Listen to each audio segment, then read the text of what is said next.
All right, gentlemen, when it comes to the Assault after patch 6.0, this is really what you're looking at. So you got the green on the screen is going to be your buffs, the red is going to be your nerfs. And then first, right now, I'll get into some of the nerfs that we got going on. We have armor reinforcement number 1 on the red right there. Non-finisher gun strikes restore 1 armor segment. So basically, this was like OP against bosses. It was giving you way too much armor. So they're saying it should better reflect what it says, the non-finisher gun strikes restore 1 segment armor. So it should just better reflect that. So hopefully this one doesn't feel like much of a hit.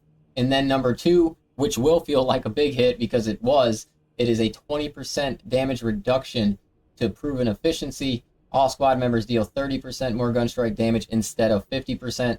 Now, this one was weird to me. I didn't feel like the 50% was overpowered or anything, but somehow it was. But I didn't see it that way, so I was surprised to see number 2, and that I feel like is your biggest nerf to the class. And then when we're going to get into the buffs, I'm going to talk about more of the important buffs and the ones I think that you should look out for and really try for yourself here. So we have number 1 on the list right here is Winged Fury.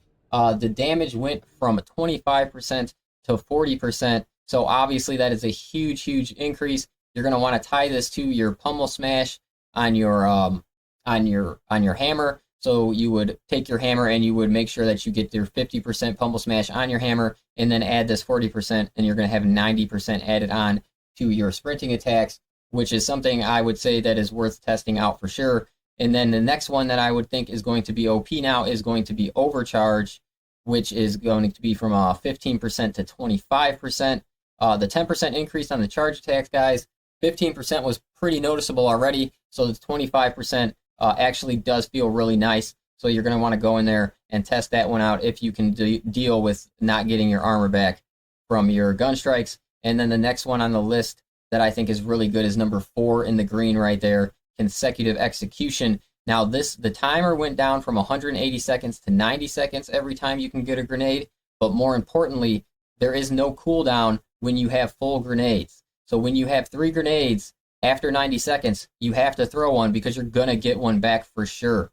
So that's why if you use this properly and you understand that every time you have 3 grenades, your cooldown is still going. So in 90 seconds, no matter what, you're always going to be able to get another nade. So it's basically telling you nearly every minute and a half to 2 minutes, you should be able to have a nade.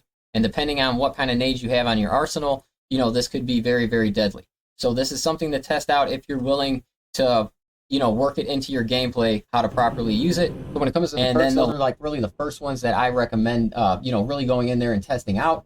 And then you have your Power Fist buff, which was pretty significant just by by the language that they use. I mean, it's a 1.5 seconds faster on your charge attacks.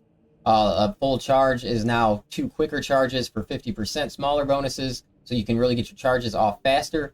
And then the forward cone was increased to 10 meters. So, I have used this weapon. I used it in the balanced version, is the one that I'm currently testing out personally. And I'll have to come back and kind of tell you how it's feeling compared to, like your Thunder Hammer or something like that. And then also, there wasn't a buff to the jump dash itself from what I've seen, but it does feel a little easier to get the jump pack dash off just due to the fact that they reworked how your dodges are kind of working in the game.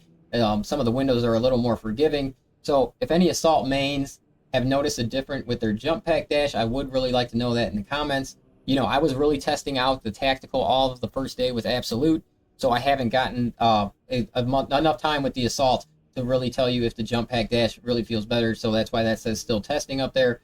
But other than that, guys, this should really just help you. Click on this. You can mute my annoying voice if you want, and then you could just really have a go-to guide to I know this one changed, this one changed. You quickly go through there and test out whatever you guys want to test.